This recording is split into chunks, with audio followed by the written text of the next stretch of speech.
Okay, so SI units. The SI units. Remember, we started talking about this last time. We had some about the SI units. Like, there is no SI unit of volume. We use meters cubed. It's a derived amount.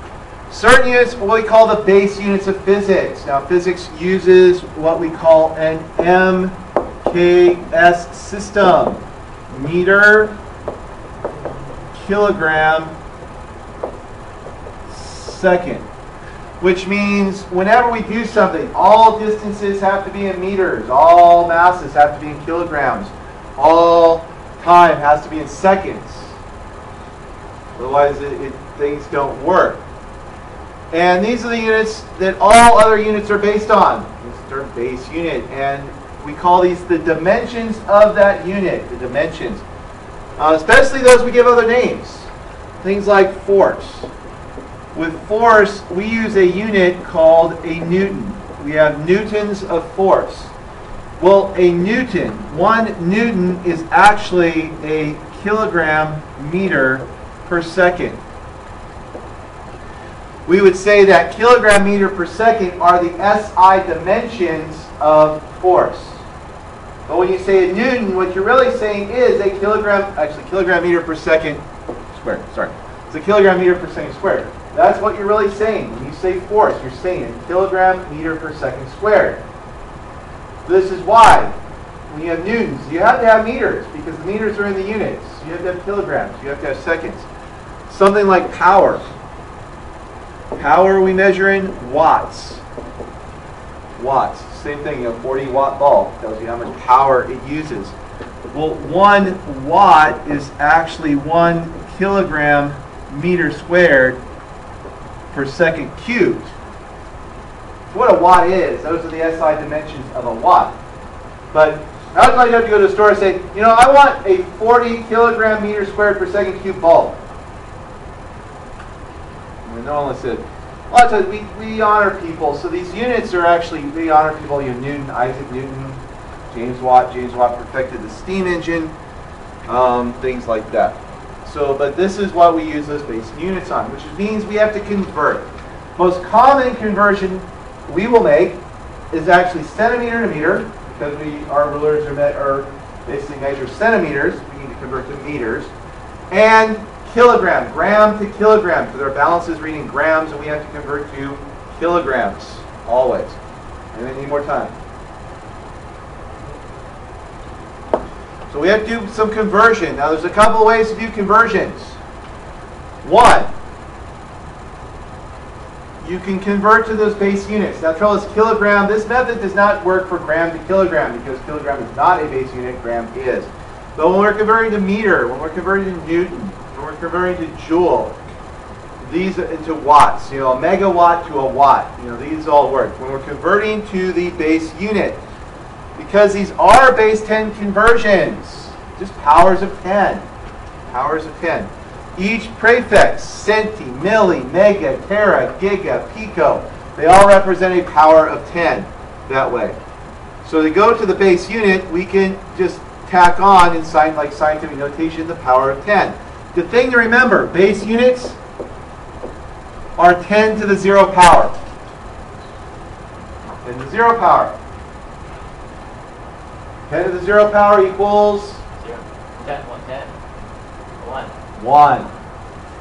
10 to the 0 power. Any non-zero number to the 0 power is 1. 0 to the 0 power is not 1. But any non-zero number to the 0 power is 1.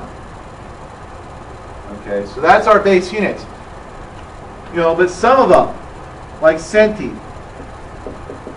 Centi means 10 to the minus 2. That's what the prefix centi stands for. It says 10 to the minus 2. So if I had, 50 centimeters and I wanted to go to meters, all I would have to do is tack on that power of 10. So it becomes 50 times 10 to the minus 2 meters. Now, is that proper scientific notation? 50 times 10 to the minus 2. That would be a no. But if you plug that number into your calculator, would your calculator care? Not one little bit. Not one little bit. Now, to make it proper, we'd have to move our decimal point one time to the left, which becomes 1.0 times 10 to the minus first meters. There, if you move the decimal point to the left, you add numbers to there. If you move it to the left, you subtract numbers from there. But generally, where you're going to use numbers is because they're very large. Small numbers, centimeter, meter, you're probably not going to use this method. But say we're doing something like this, like nano. Nano means 10 to the minus 9. We use this for wavelength. Wavelengths are measured in nanometers. So say we had a frequency of red light, say at around 700 nanometers, and we wanted to know how many meters, we would say that's 700 times 10 to the minus 9 meters, which comes out to 7 times 10 to the minus 7. But again, you'd probably be putting this into your calculator. You're going to be putting this number into your calculator, so your calculator is going to convert it back to proper scientific notation in the end, depending on how your particular calculator works. So we usually use these for the big ones, like for mega, which is 10 to the 6, or giga, 10 to the 9. Usually the big ones. Things above kilo, you're going to use this one. Below milli. So anything beyond kilo and milli, you're probably going to use this method to get you back to the basics. Again, it doesn't help you go in gram to kilogram on that. But I do want to mention a little aside about scientific notation on your calculators. Okay? Anybody need more time on this particular slide? If you just raise your hand, just let me know. And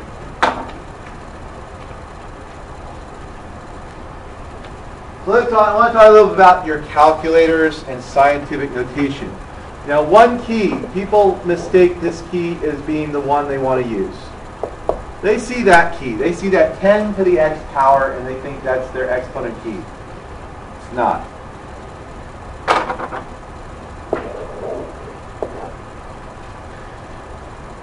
Log and anti-log. That's why they're together. Basically, if I want to find the logarithm of a number, I hit that key. If I want the anti-log of the number, that's the key. But they're usually together. You know, they're one. Usually, log is the key. This would be that shift function, that second function on there. That's not what you want to use. It's not your exponent key on that.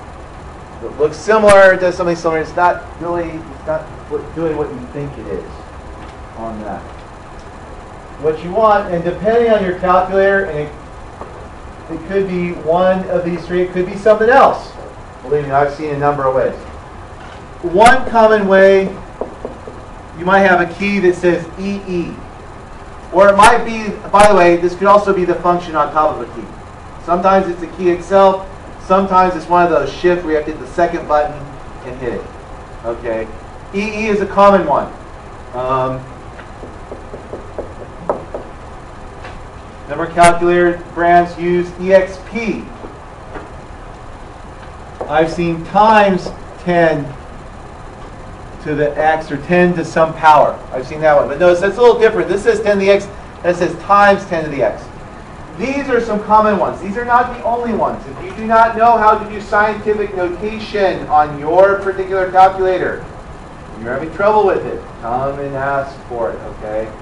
Because we use this function a lot. Also, knowing what's telling you.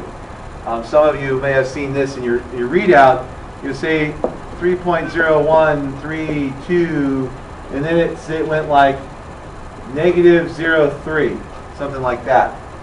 That doesn't mean that number to the negative third power, by the way. What this is really saying is 3.0132 times 10 to the negative third power. Okay, that's what it's telling you. Sometimes they'll have a 10 to some power. So most of them just have the two little numbers, and you have to know, oh, that's to that power. It could be without the negative sign. So basically, most of them, you would put in the number, you would hit the exponent key, and then something else is going to appear. Two numbers, it might say 10 to the something, and then you could put in your third power or negative third power, and so on. Okay, so again, if you are having trouble with that, if you don't really know how to use your calculator, this is why you need your own calculator. So So you know how to use it, you know all the functions and where all the buttons are, because the layout of every calculator is different. There's usually some commonalities, usually, log and anti-log are usually together. Sine and arc sine are together. Cosine and arc and arc cosine and those types of things. Okay? Those certain keys are usually together, but not always. So just put that out there for an FYI. Now, the other way to do it, and this is the way you have to kind of do the gram and kilogram, and how we usually deal with smaller conversions, centimeter to meter, kilometer to meter, things like that, is the stair step. And you've probably seen this before. Anybody never seen the stair step method? Nobody? Good. Well, a couple of you. And maybe when you see it, you'll probably, oh, I've seen that before. This is a very common thing. Very, very common on that. And this is another way to convert. Every step is a power of 10. And we usually just put the middle. So it can be extended as far as needed. The decimal point is at the end of the step, and it's going to move the same direction you do the stairs. Usually we put the base in the middle, and we go 3 up and 3 down. So 7 steps. But keep in mind, you can always extend this beyond. This is a good thing for a note card when we take a test and things like that. But again, common conversions, centimeter to meter, kilometer to meter, anything to meter. Switching grams to kilograms is very common. Maybe we need a little more time.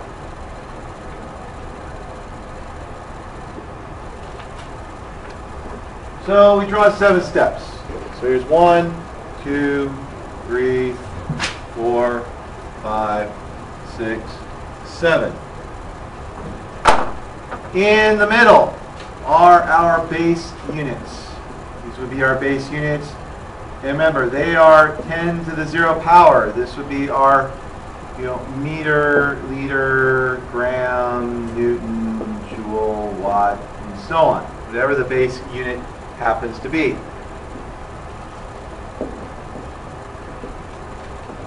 Our decimal. Whichever way we're moving, up or down the step. You always draw it high on the left, low on the right. So going down the steps, we have deci, which is a lowercase d, very important, upper and lower case, 10 to the minus first. What deci means. We have centi,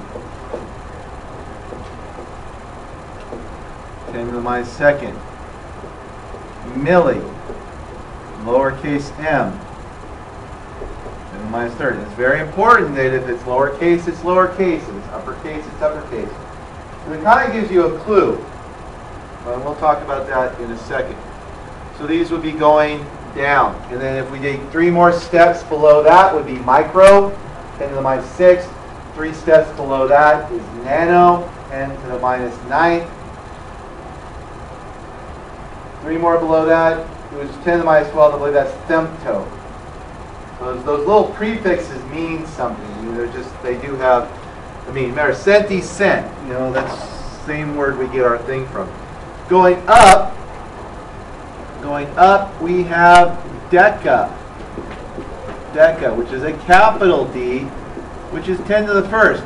Notice, deca, deci. So a decameter is a lot different from a decimeter. There are 100 decimeters in a decameter. Okay, we don't use deca very often. Deci, we talked about deci last time. We used cubic decimeters on that. Sometimes you see things given in decimeters. Hecto, H, 10 squared.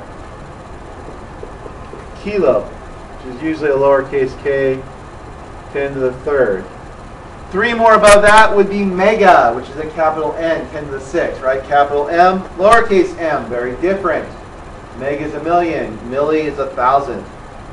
3 above that would be a capital G, giga, 10 to the 9th. 3 above that would be a capital T, tera, which is 10 to the 12th. You start to see tera and things like this. They make terabyte drives now. A terabyte drive is 1,000 gigabytes. 1,000 gigabytes on that. Yeah, it's the first time I ever saw a terabyte drive. It basically was, you know, about the size of a washing machine. You know, that was in the days when a big hard drive was like 40 megabytes. 40 megabytes would have been considered a very large hard drive. And they were, you know, that was at Lawrence Livermore Labs. You know, they were starting to put in terabyte drives, but they're, like I said, they're about the size of a washing machine on that. So on this, now notice one thing. All the ones that are lower, that have a negative power of 10, all have lowercase letters. Except kilo. That's the exception. All the positive ones are going to be capital. So if you look and it has a capital letter, one you know is going to be a positive right away. Okay? All the capital ones have a positive power. All the lowercase ones are negative except for kilo. Kilo is the exception. Okay? So keep in mind. So at least it tells you what direction you're going. How do we use this? Well, let's say I have 12 centimeters and I need to convert that to meters. Well, I'm going to put my decimal point. There's my decimal point. And if I'm sitting at centi, which direction do I have to move to get it to meter? I have to move to the left. So I'm going to move 1, 2 times to the left. So I move my decimal point 1, 2 times, 1, 2, and I get 0.12 meters. 0.12 meters. Again, that's very common, moving 2 times to the left. 53 grams, and I want to know how many kilograms. Well, again, if I'm here at grams and I want to go to kilograms, 1, 2, 3 times to the left. There's my decimal point. I go 1, 2, but now I ran out of numbers. What do I need to do? Add 0. Yeah, I'm going to add a 0. Add some zeros. 3, there's my decimal point. I get 0.053 kilograms. Okay, so it works the same way the other direction as well. Say I had 1.2 kilometers, and I need to convert that to meters. Again, everything has to be in meters. Now, I could, for that, remember, for meters, I could always tag that 10 to the minus third, or 10 to the third on it. Be 10 to the third meters on that. But instead, again, I'm going to move my decimal point. I have to move it, I'm here, 1, 2, 3 to the right. Again, 1, uh-oh. So I'm going to add some zeros. 2, 3. There's my decimal point. I get 1,200 meters. All right. Any questions? Anyone sketchy on how this is used? And just about every lab you do, you probably have to do some sort of metric conversion, whether it's gram to kilogram or centimeter to meter. Okay, so this is the most common things we do on that. Questions? Anyone need a little more time on this slide?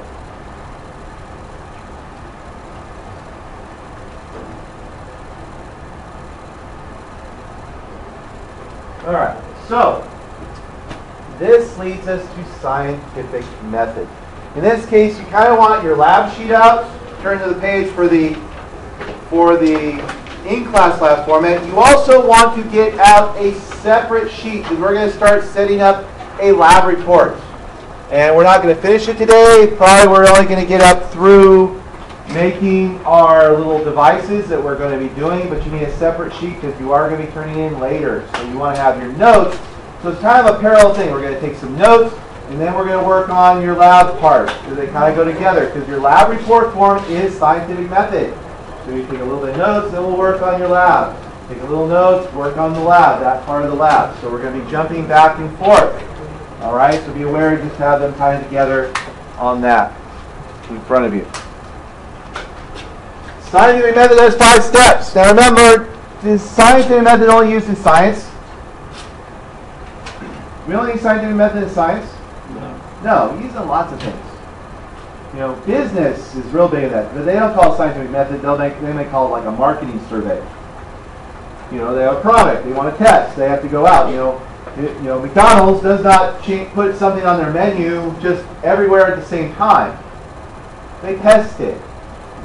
You know, they say, okay, we have this thing. We think it's going to be good. So they probably have some taste tests. You know, they bring some people in, focus groups, different groups in to come and taste them, things like that. And if they like it, we go lots of other places.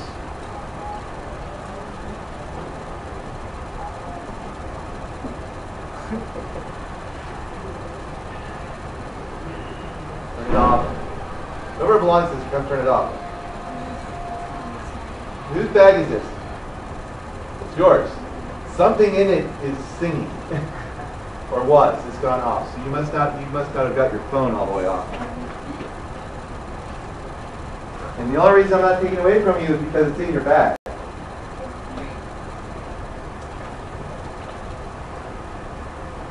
All right.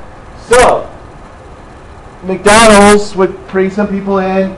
Then they'll get tested in some cities. I remember when I was in college, going to New York City. You know, we went to New York City before graduation. We were doing some stuff down there. But we had gone to McDonald's, and they had this steak sandwich. It was pretty good. But when I came home to California, right after the graduation, it's my freshman year, so we go to graduation, and we come back. I came back home on leave. I went to McDonald's, and they didn't have it. It was on the menu because they were testing it in New York City. In fact, that particular thing never made it nationwide. Pretty good, but that must not have sold very well, so it didn't, one of those things that didn't at that time go to the whole country, things like that. So it was a marketing thing, but they did a test, they did scientific method, our same scientific method that we do, because we have a problem, and we're going to go more in depth into each one of these. So we have a problem. Remember, we did our little thing with the piece of paper. We had a problem. We had a hypothesis. You made a hypothesis. You have your experiment. You have the experiment. You have some analysis. And you have a conclusion. And even if you look at your lab report form, if you look at that lab report form on those buff-colored sheets, notice you have a problem. You have a hypothesis. Now, your experiment, you don't have one called experiment, but the experiment actually covers a number of parts, but the part in your lab report that does, notice, do you have a place where you collect data? The observations. So your observation section is this part where the experiment is. Analysis, well, we call that calculations.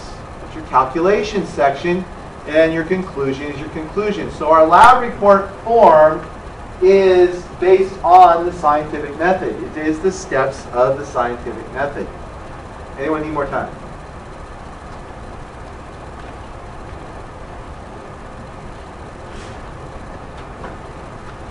All right. So the first thing is the problem. This is the question you are trying to answer. This question. I will give you your problem. Now remember last time when we talked about the pages. Remember we had two problems. One, how thick was a page? How thick is in centimeters is a page? How many pages in the book? So we had two parts to that problem. Same thing with any lab. We will always start with a problem. And I'm going to switch this. We'll come back to it. So now, but I need you to take that piece of paper that I told you to get out. Because now we're going to start our lab. And our lab is called Whirligigs. Whirligigs. This is going to be our first lab. This is the lab we're going to use to learn how to make lab reports. Whirligigs. And we have a problem.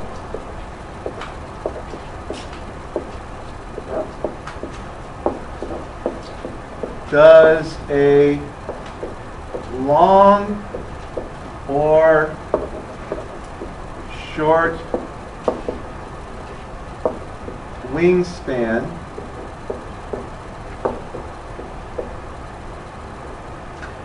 cause a whirligig to fall faster. Okay. Now remember that separate sheet. So this isn't in your notes. It's on that separate sheet. You are going to be turning that separate sheet in, and we're going to be correcting it, rewriting, things like that. So this is our problem. Does a long or short wingspan cause a whirligig to fall faster? So you're going to put your title at the top of the page, whirligigs, and the second part, you're going to write down this problem.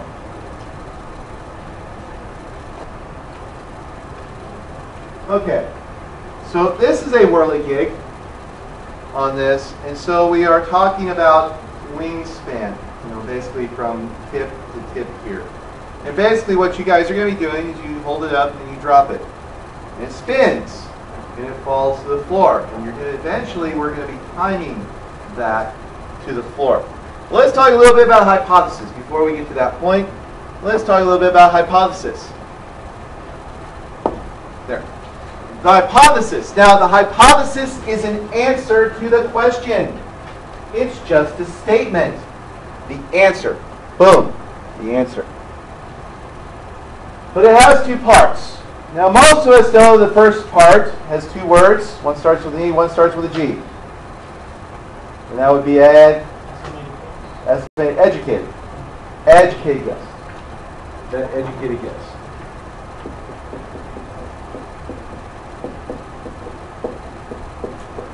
An educated guess means you have some support. You're not just pulling this out of midair.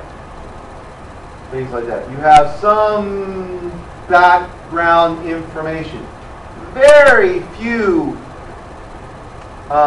discoveries in history didn't have something they could reference to something earlier. In other words, this was an outgrowth of this. Somebody did this research or this was done, and it seemed to indicate to go this direction. One of the few things that you could probably cite that didn't have any supporting information, like Einstein. When Einstein came up with the theories of special and general relativity, he was the first to come up with these ideas of what things do and stuff like that. So they were actually, where you would write a paper and you have all your little footnotes and you have your endnotes and you have your bibliography. Einstein's papers, there was no bibliography because there was nothing. Nothing. Tell him. But it's an educated guess. The other part.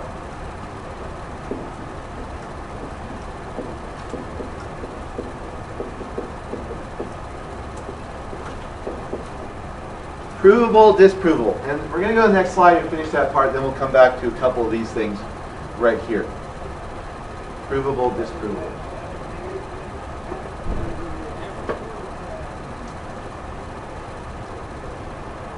On that.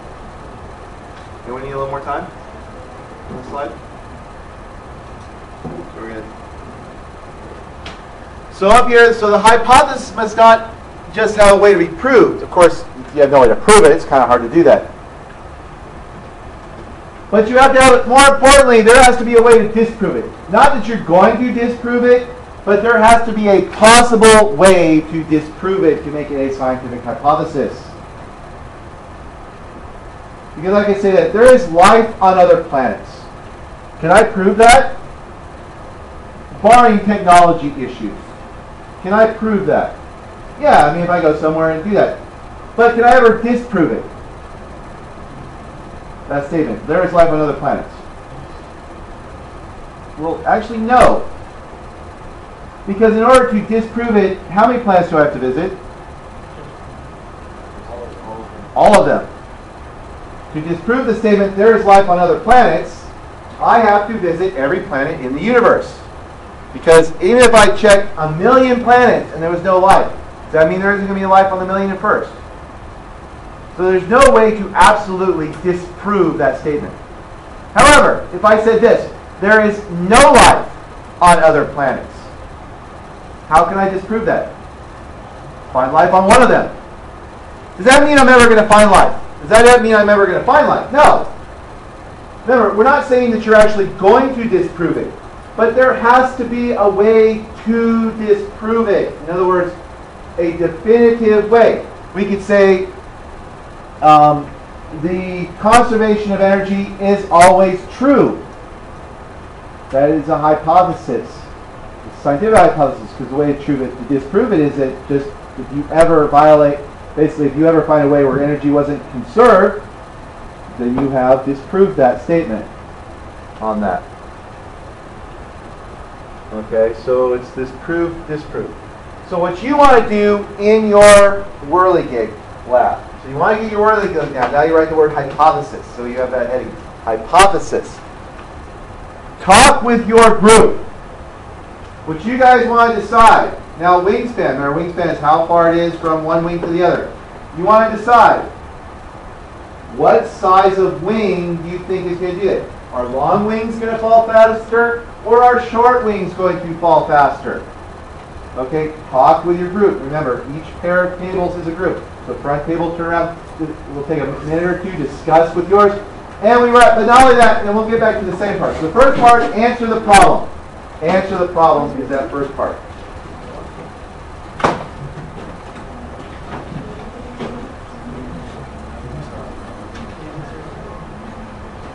So our experiments. So once we have a problem hypothesis, we need to make an experiment. And that actually has really 4 parts. One, we're going to have to design some sort of procedure. Now notice, we're not putting procedures in your lab report. That would be on your lab sheet. You know, if we did the formal lab, we do put procedures, but we don't put the procedures. You're going to have to gather some materials. That doesn't appear in this lab report either. That would be on your procedure sheet. Practice. In labs, you probably do a little practice before we start some things, because you have to. There are actually some labs that tell you to practice it a little bit. Run the experiment. This means your data. In your lab report, that would be your observations. That's going to be the observations section. You have your qualitative and quantitative observations on there. Anyone need more time?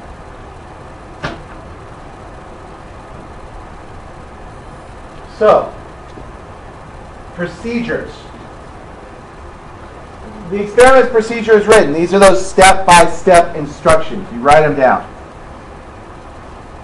We look to see what data needs to be gathered. Like your data table. You know, what kind of things are you going to be looking for? You prepare everything. Write it out. Materials. These are going to be based on the procedure. So what things do you need? What things do you need? Then you have to gather it up. Gotta go get it. You know, I need 500 gallons of methyl alcohol. I need a copper lined vat. I need, 300 feet of glass tubing. Things like that. So you need to identify what materials you have. Now you always have a material list, and if you look over here, whenever we do lab, one, you have a kit. And you notice, there's a name on this kit, isn't there? Look, if you guys can look at me for a second. Notice there's a name on this kit. This is the Coulomb Group's kit. So if you're in the Coulomb Group, you would grab this kit. You'd also notice on the cart, there's the word Coulomb, because that means when you come back, you just put your kit on that cart. That way I know that group has turned it in. Any place I see is empty, I know that group has not turned it in. When we start using our lab pros, these come in a box. The box will be down there. It'll have your group's name on it. In the computer cabinet back here in the back, there'll be a computer for your group. Your group will have its own netbook. You always use the same netbook for your labs. So the Coulomb Group uses the Coulomb kit, uses the Coulomb Lab Pro, uses the Coulomb computer in the back. So they all need to be together on that, on our materials. Anyone need more time on this?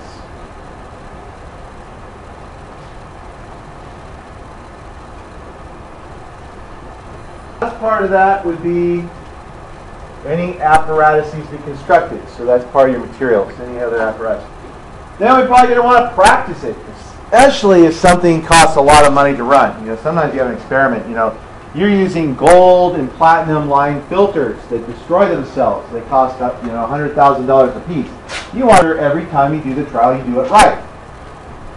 So you practice it. We dry lab it. And you also, at this point, evaluate whether something is in the right spot. Are we doing the right thing? Are we gathering the right data? Is this experiment going to work for us? which one you may have to reevaluate and redesign, and things like that.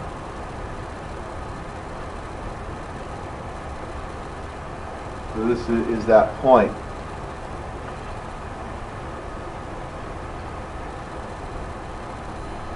All right, and once we get that all done, we can finally run our experiment.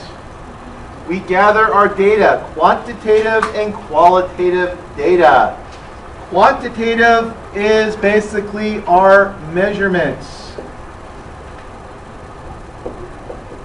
This is what we put in our data table.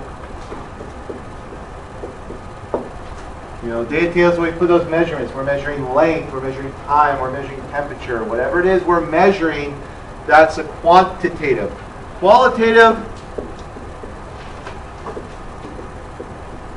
other senses. What do we see? What do we feel? What do we hear? What do we do? Also,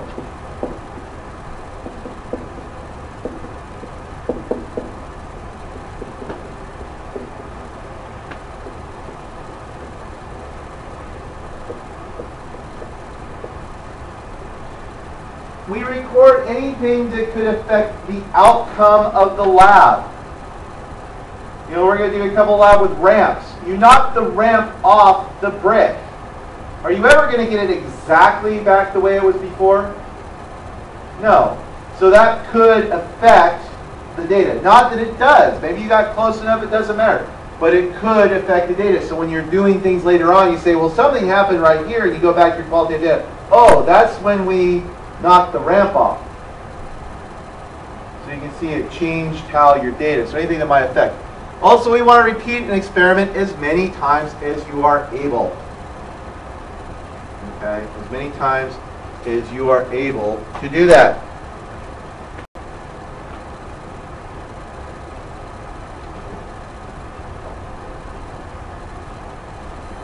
So we're going to watch this one.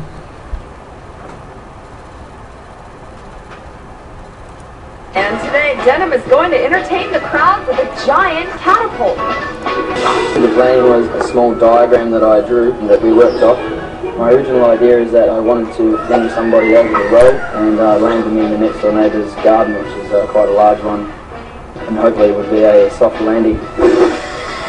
Guess he knows what he's doing. 1, 2, 3.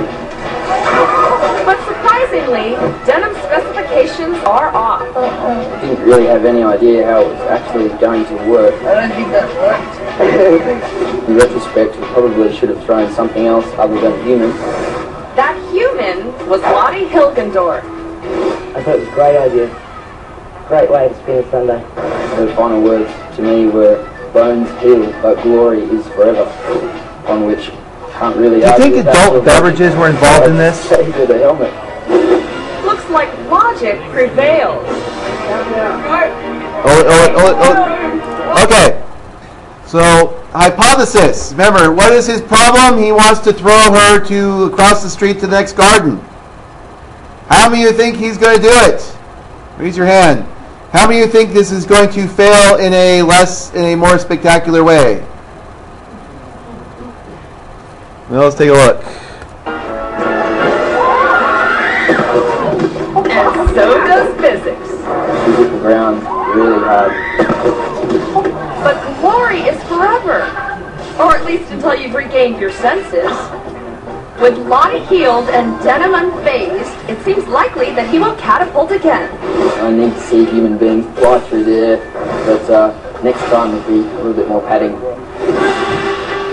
More padding shouldn't be hard to get.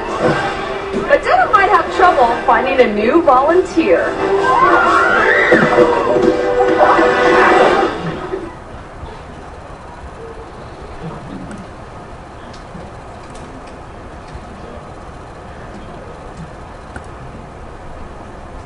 Well, I've seen this one. This was a viral video a few years ago.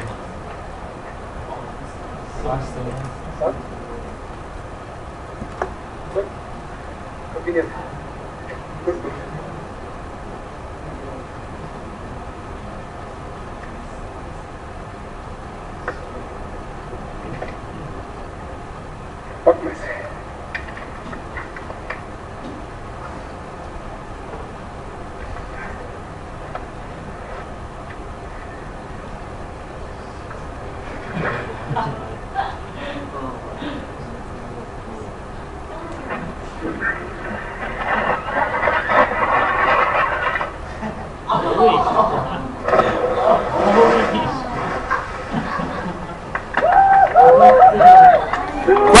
real or fake?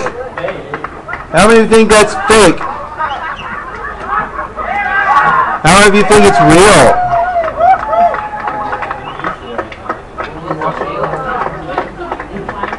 It is actually fake.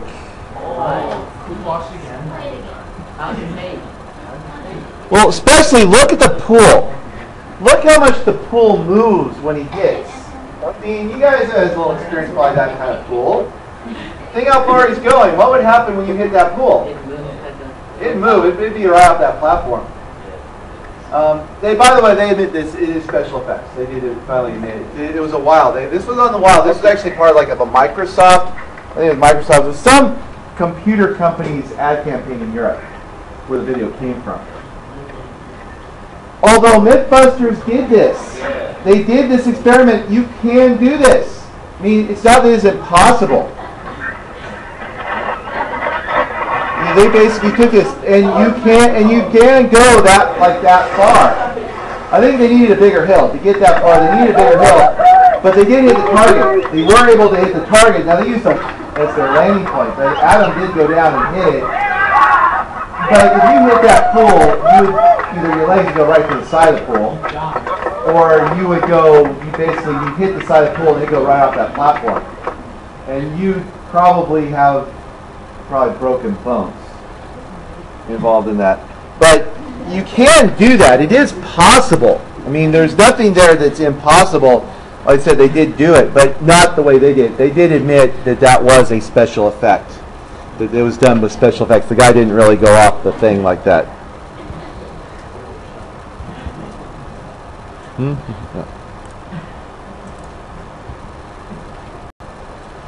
Then we're going to watch this one a little bit and then make a...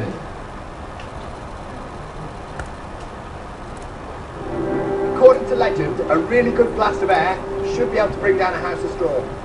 Let's see how it goes with an explosively generated vortex ring. Here goes. This is the gas. It's the first time it's ever been fired, and with 150 litres of one of the world's most explosive gas mixes in there, I'm not even sure that this is really a safe place to stand. Seems about right. I'm going to need these, I reckon. Here we go. 3, 2, 1. Oh, yes! Call me hopeful, but there was definitely something there. But was it a vortex ring? Filmed at 1300 frames per second, there is no doubt. But the ring you can see is not a smoke ring. It's formed by the pressure drop within the vortex, condensing the water out of the damp air above the lake. A 200-mile-an-hour cloud. Bring on the sticks and bricks. What story is this? 3 Little Pigs. 3, 2, 1. Whoa! Yes! Fantastic! Well, it makes mincemeat of a house of sticks. Bring on the bricks. Even in fairy stories, they couldn't get a... How many things can knock down the bricks? Knock down the bricks? Not knock down the bricks. Now it's made a decision. Look carefully at this brick house. There's no mortar. Does that change your answer? There's no mortar, so these bricks are just piled upon one another. But still, I mean, bricks are pretty heavy. Just even gravity holding them. Let's see what happens. Blast of air to knock down a house of bricks. We're heading into the world of the unknown a little bit, so we've got to experiment. We're going to try changing the elevation on it, changing the gas mix in there, see if we get a perfect gas mix. So that's just the right amount of molecules of acetylene reacting with just the amount of molecules of oxygen in the air. So there's no passengers in there, it's got to be all explosion. Let's see how that goes.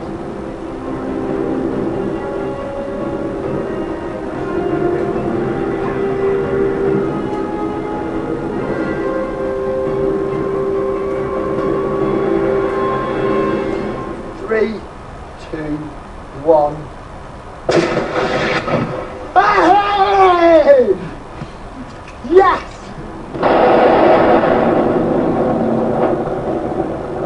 That's incredible! Of course, notice where he aimed. Up high. You think that would have happened if he had aimed at the body of it? Probably not.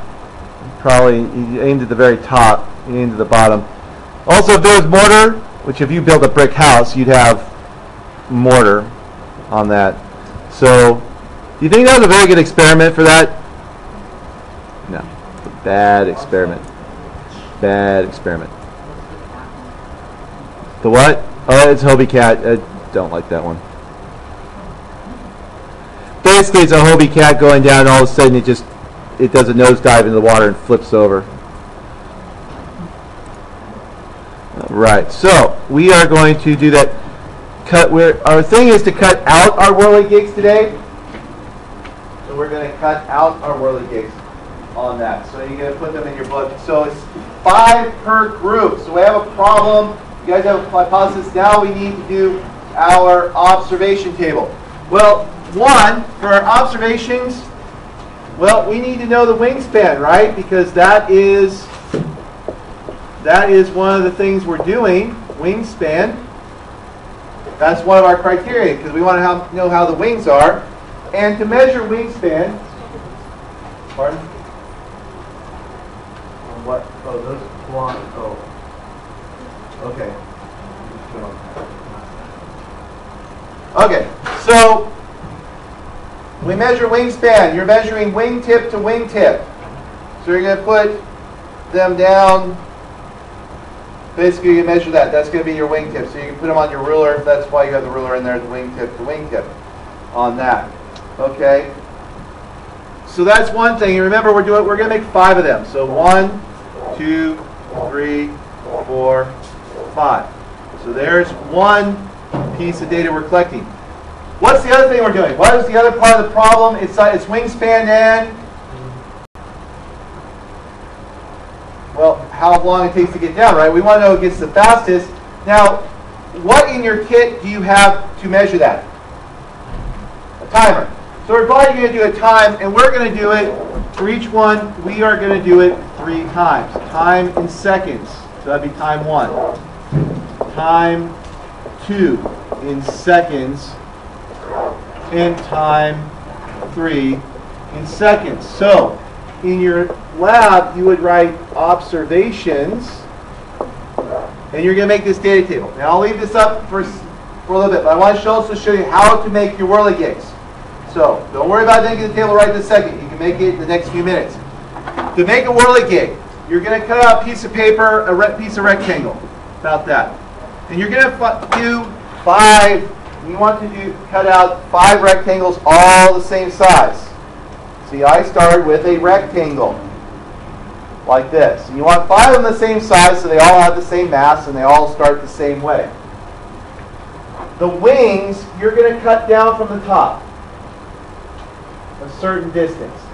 And so each one of them, you're going to cut down a certain distance, because however far you cut down determines how big the wings are. So the first one you may cut down, the first one you might go down, cut down 1 centimeter, then 1.5 centimeters, then 2 centimeters, 2.5, 3, 3.5. So you have 3 different lengths of cuts. But no matter how far you cut down, wherever the end of that cut is, you cut in 1/3 on that side, 1/3 on that side. So it's kind of like you have 3 sections here. You have this section, you have a middle section. So if I had and it doesn't matter as long as you have kind of this dimension. So I'm going to cut down, so I cut down the middle, like that. I cut in 1/3. I cut in 1/3, and notice I'm at the base. I want them even with that wherever the bottom of the cut is. No matter how far you cut down, that's where the cut is. But then I fold in. I fold in that side. I fold in that side. I bend the middle, and this forms the body. I fold down. I fold down, and now I have my whirligig. And by cutting out the same size piece of paper, they all will have the same size of wings. The only thing you're changing is the width. So when you drop it on that. Okay? And we'll talk about when you actually gather data later. But our goal today, by the end of the period, remember we ended at 2:05.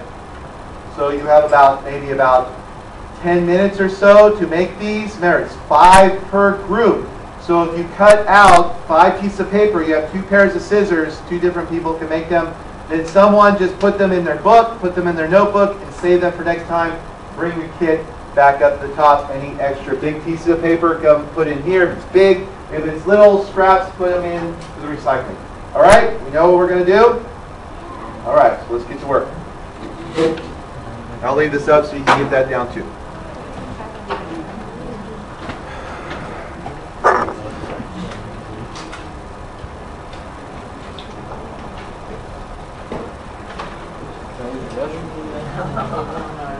No, we're in the last 20 minutes of class. Don't let anybody out the first 20 or last 20 minutes of class.